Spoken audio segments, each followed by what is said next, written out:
आपने भ्रष्टाचार पर अलग तरीके के विरोध प्रदर्शन देखे होंगे, पर मध्य प्रदेश में एक ऐसा विरोध प्रदर्शन किया जा रहा है जो बिना किसी को परेशान किए चल रहा है। और बिना किसी को परेशान किए चलने वाले इस विरोध प्रदर्शन में एक भावुक अपील भी है, जिसने पूरे देश का ध्यान अपनी ओर आकर्षित किया है। हम बात कर रहे हैं मध्य प्रदेश के छतरपुर और पन्ना जिलों में केन बेतवा लिंक परियोजना, एनटीपीसी और अन्य बांधों जैसे रूंज, मंचगांव, नेगुआ से विस्थापित हुए आदिवासी और ग्रामीण चिता आंदोलन की। ये आदिवासी प्रदर्शनकारी नदी के पानी में प्रतीकात्मक अर्थी बनाकर उस पर लेट रहे हैं या फांसी का फंदा अपने गले में डालकर अनशन कर रहे हैं, जो ये बताना चाहते हैं कि उनकी जमीन छीनना उनकी मौत के समान है।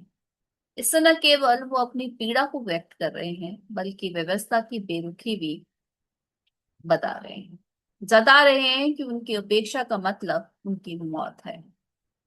अब जानते हैं कि क्या है ये पूरा मामला और ये विरोध क्यों किया जा रहा है। तो ये विरोध केन बेतवा नदी जोड़ो परियोजना और दाऊदन बांध के कारण अपनी जमीन और घर खो रहे हजारों स्थानीय आदिवासियों और ग्रामीण के हकों से जुड़ा है।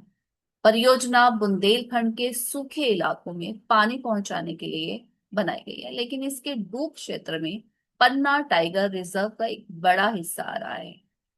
आंदोलनकारियों का मानना है कि इस परियोजना से लगभग 8 गांव पूरी तरह से जलमग्न हो जाएंगे, जिससे जैव विविधता और पारिस्थितिकी तंत्र को भारी नुकसान पहुंचेगा।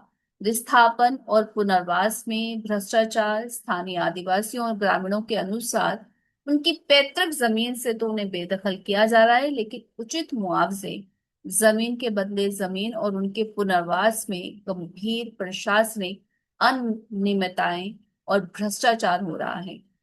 आंदोलनकारियों जैसे छतरपुर पन्ना क्षेत्र के लोगों का आरोप है कि घर तोड़े जाने के बाद भी उन्हें तय सरकारी मुआवजा राशि नहीं मिली है। इसलिए विस्थापित परिवारों, विशेषकर आदिवासी महिलाओं ने जमीन, घर और आजीविका छिन जाने के विरोध में प्रतीकात्मक चिता बनाकर उस पर लेटने का भावुक प्रदर्शन किया है।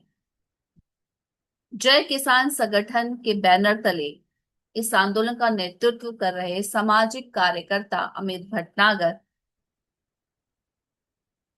आमरण अनशन पर हैं। आदिवासियों की मांग है कि विस्थापितों को जब तक उचित मुआवजा और कानूनी पुनर्वास नहीं दिया जाएगा, तब तक उनका ये आंदोलन चलता रहेगा।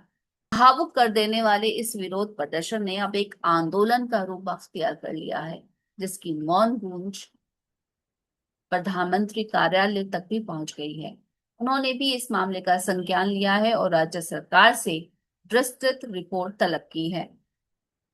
आंदोलन अपने उग्र और अनोखे प्रदर्शन के तरीकों से चर्चा में है। साथ ही ये आंदोलन वनों पर आश्रित आदिवासी समुदायों के अस्तित्व और उनकी आजीविका को बचाने का संघर्ष है। प्रशासन और सरकार पर दबाव बनाने के लिए प्रमुख सामाजिक कार्यकर्ता और ग्रामीण भूख हड़ताल, आमरण अनशन जैसे कदम उठा रहे हैं, जिससे ये मामला राष्ट्रीय स्तर पर आदिवासियों के संवैधानिक अधिकारों के हनन के रूप में देखा जा रहा है।